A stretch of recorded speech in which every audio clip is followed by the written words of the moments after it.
Prihodnost, mi pa gledamo tudi stvari za nazaj, zaradi tega, ker se nam zdi pomembno, mogoče smo to tudi že slišali danes, da je treba pa tudi identificirati, kje so problemi, narediti analizo, kako tudi naprej. To se pravi, nekako zagovarjamo mnenje, da je, moramo vedeti, kje smo, da lahko sploh vemo, kako bomo prišli tja, kamor si želimo.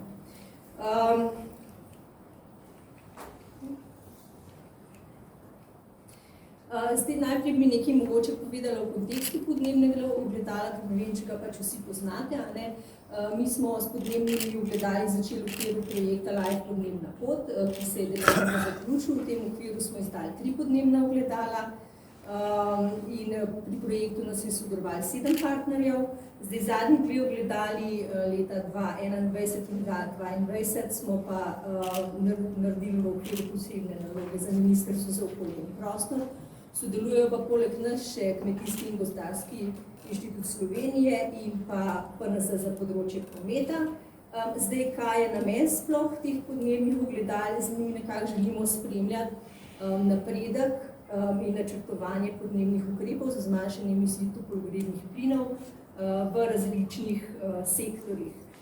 Zdaj, jaz bom tukaj mogoče pač na teh prosojnicah je več stvari, kot jih bom povedala, zaradi tega, ker se mi zdi smiselno, da je nek pregled vključen, kogar pa pač bojo stvari bolj zanimale, je pa vse tudi dostopno na tukaj navedeni spletni strani. Zdaj, kaj bi lahko rekli o stavbah pač v kontekstu zmanjševanja emisij toplogrednih plinov? Tukaj gledamo podatke za 2 leti nazaj, ker za 2 leti nazaj so pač ti podatki dostopni. Za široko rabo, kamor so stavbe vključene, je bil cilj za leto 2020, da jih bomo emisije zmanjšali za 53% glede na leto 2005. Cilj za leto 2030, trenutni, kakršen je vključen v NEPN, pa je zmanjšanje za 76%. In lahko rečemo, da leta 2020 so se te emisije zmanjšale za 50%, se pravi, ta cilj sicer ni bil dosežen, vendar je bil pa med vsemi sektorji v široki rabi bilo doseženo največje zmanjšanje emisij. Pri tem je pa široka raba je predstavljala 3. največji sektor v emisijah na ETS. To so emisije, ki niso vključene v shemo za trgovanje z emisijami, je predstavljala 14% delež, stavbe same pa 11% delež.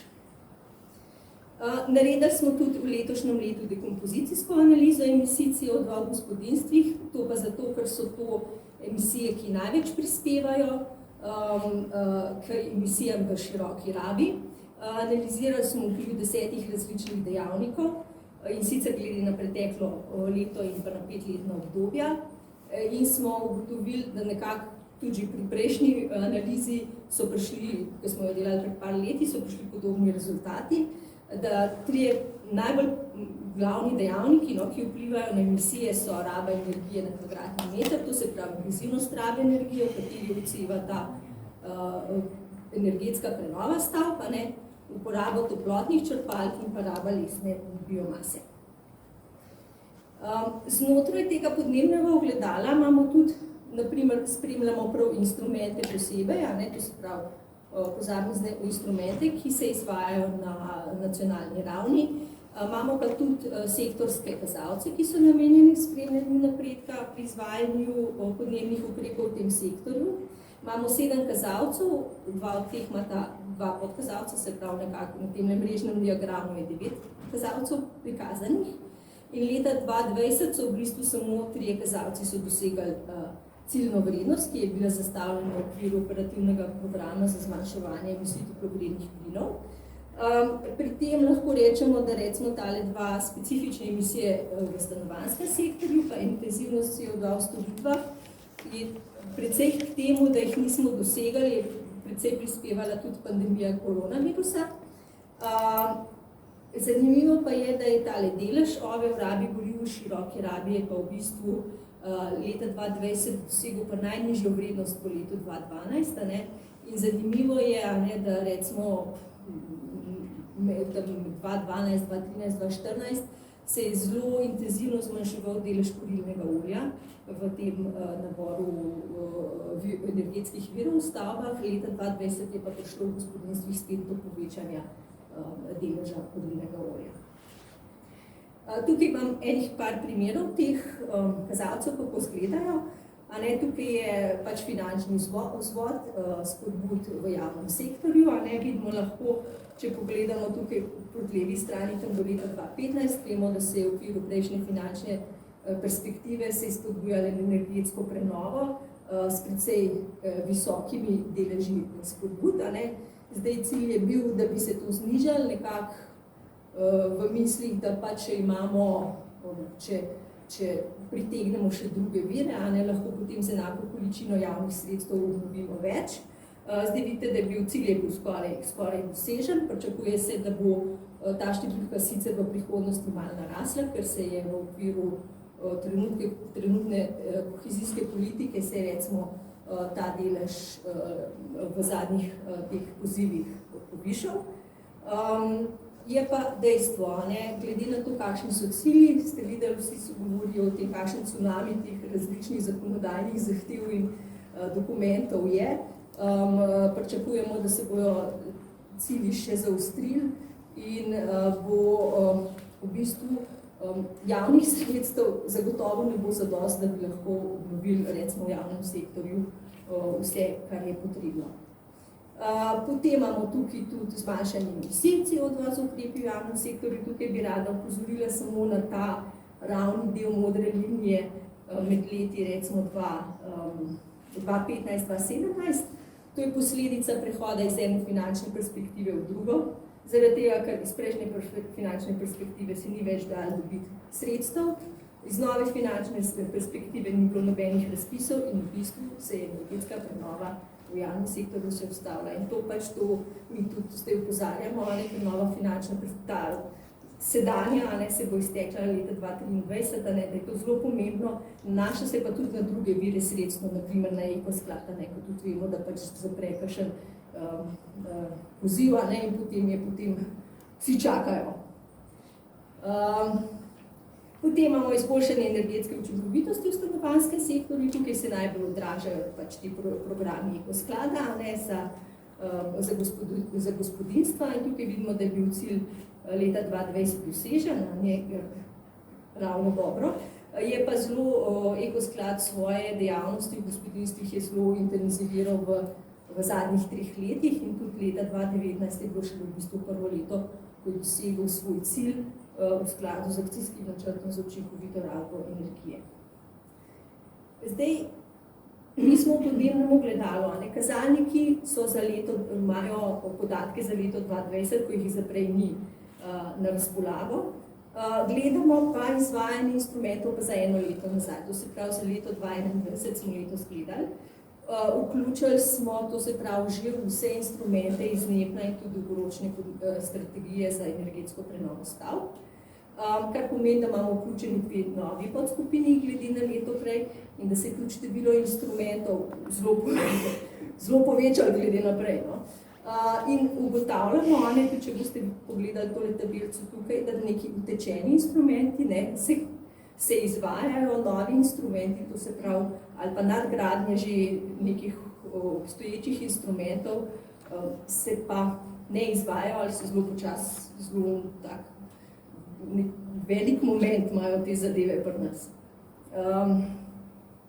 Zdaj bomo pa še pogledali, kakšno je stanje, pa neka priporočila, tukaj bom pa določene stvari povedala, določene bom pa malo preskočila.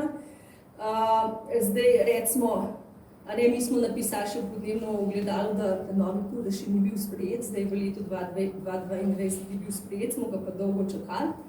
Kar je pomembno mogoče, da je bila sprejeta prepoved vgradnje kotlov na kurilno olje, mazut in premog, ki bo vstopila v veljavo s 1.1.2023. Potrjen je bil tudi načrt za okrevanje in odpornost, tukaj so tudi določena sredstva, ki so namenjena trajnostni prenovi stavb.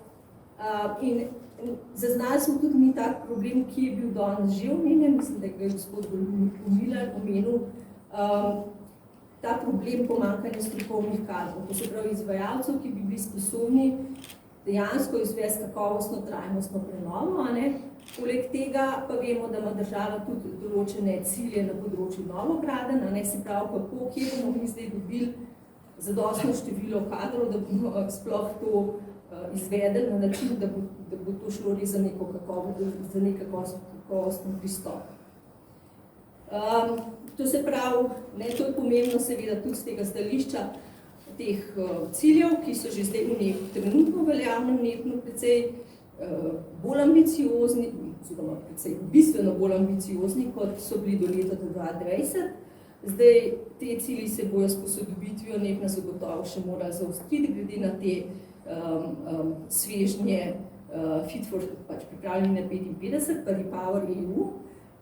In zdaj, kaj mi ugotavljamo? Mi ugotavljamo, da je, tukaj se mi izpostavlja mogoče, da opažamo na nacionalni ravni, da je ta kadrovska zasedba pristojnih služb, da ni dosti kadrov, da ni dosti strokovnih kadrov, Na splošno ugotavljamo, da je to je razogljičenje oziroma zeleni prehod, kot smo danes slišali, to je stvar vseh resorjev.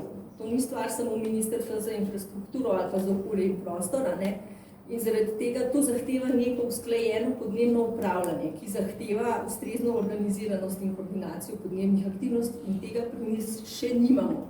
In tukaj bo treba narediti korak naprej.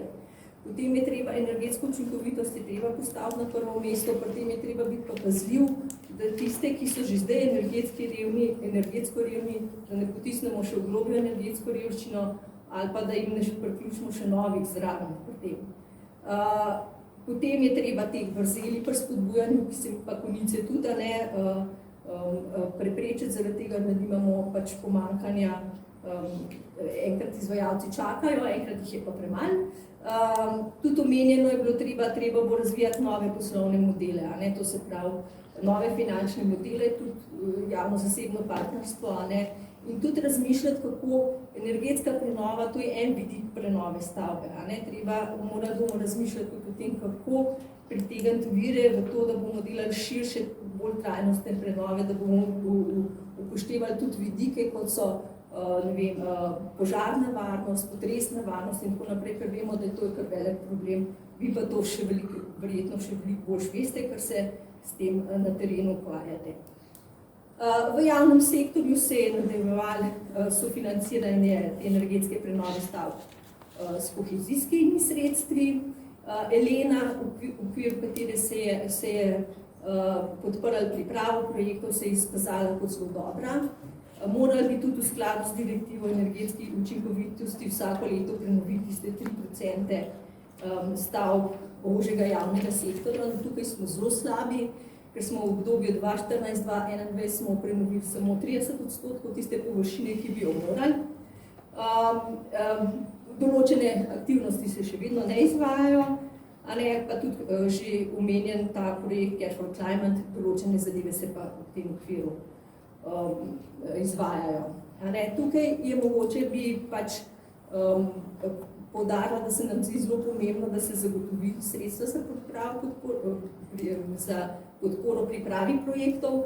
Zadnjič smo slišali na enem dogodku, je predstavnik Evropske investicijske banke povedal, da zdaj države lahko pridobijo denar za nacionalne namene, kar bi bila tudi smiselna rešitev. Potem projektna pisarna, vemo, da obstaja, da je kadrovsko podhranjena, da je dobila ogromen obseg nekih nalog že v prenovi Anure, po letu 2017, pa tudi v NEPN-u, in tukaj bo treba to kadrovsko zasedbo ukrepiti. Vemo pa tudi, da je težko dobiti strokovnjake, ki bi prišli delati recimo neko tako pisarno. Potem ožji javni sektor je seveda treba podpreti. Zdaj v DSEPS-u je veliko nekih instrumentov prav njim namenjenih, pa se nič dosti še ne izvajajo. Se nam zdi, da bi bilo treba za ožji javni sektor zagotoviti tudi nek sistemski finančni vir, pa govorimo tudi o tem, da je ponavadi kar dostikrat manjka pri izvedbi projektov, da se potem te nove sisteme, prenovljeno stavbo, da se v bistvu optimizira njeno delovanje. V stanovanjskem sektorju je mogoče se izpostaviti projekt 0500, ki ga je Ekosklad nekako, mislim, da je kar dobro, pa z zelo veliko entuzijazma izvaja na področju energetske revščine. Potem bila sta razvita tudi 2 nova finančna inštrumenta za energetsko prenovo večstanovanjskih stavb. Tukaj bi jaz upozorila, da Ekosklad je pač marca objavil razpis za pilotne projekte, ki je odprt še do oktobra letos, tako da če je med vami kdo, ki kakšna taka stvar zanima, naj tam mogoče malo pogleda. Potem ugotavljamo, da število energetskih svetovalcev v okviru sveta se manjša, niža, v bistvu potrebe po njih se pa večajo. In tudi če želimo, mislim, to je zelo dobra mreža, zelo dobro deluje in potrebe po nasvetih v gospodinstvih se pa večajo. In spet kot velik instrument se pa ne izvaja. In tukaj sta mogoče 2 stvari, ki bi jih izpostavila. Pri večstanovanjskih stavbah, pri prenovi, je bistveno, se nam zdi, da je treba preoblikovati zakonodajo, ki opredeljuje višino potrebnega soglasja za zadolžitev v breme tega rezervnega sklada, kar smo tudi že predlagali, ko se je ta zakonodaja spreminjala, pa ni bilo upoštevano. In potrebno je pa tudi takojšnja vzpostavitev jamstvene sheme, to se pravi jamstva, če se jemlje posojila v breme rezervnega sklada. Potem je tukaj spet NEPN je predvidel, da se bo povišala recimo prispevek za ure, ker je to so namenska sredstva, ki grejo v izvajanje programov Ekosklada. Zdaj vemo, da predlog je bil jeseni pripravljen, pa da potem zaradi trenutne situacije zadeva ni bila izvedena. To se pravi, zdaj tukaj treba vedno nekako pretehtati, kaj je zdaj, kako to pravilno narediti, zdaj bomo pač ostali, kako bomo v taki situaciji, kako se bo pač politika odzvala. Potem je treba pač nadaljevati z razvojem ukrepov za zmanjševanje energetske revščine in pa nekako vidimo, da kadrovsko bo treba ukrepiti svet oziroma mogoče v to tudi v večji meri vključiti mogoče lokalne energetske agencije na področju energetske prenove stanovanjskih stavb. Toliko bi imela pa jaz. Hvala za pozornost. Tako da upam, da to bil zelo hiter pregled. Za podrobnosti vas pa vabim, da se oglasite na spletni strani in si tam še bolj podrobno pogledate, kaj smo ugotovili, kaj se pri nas dogaja. Hvala za pozornost.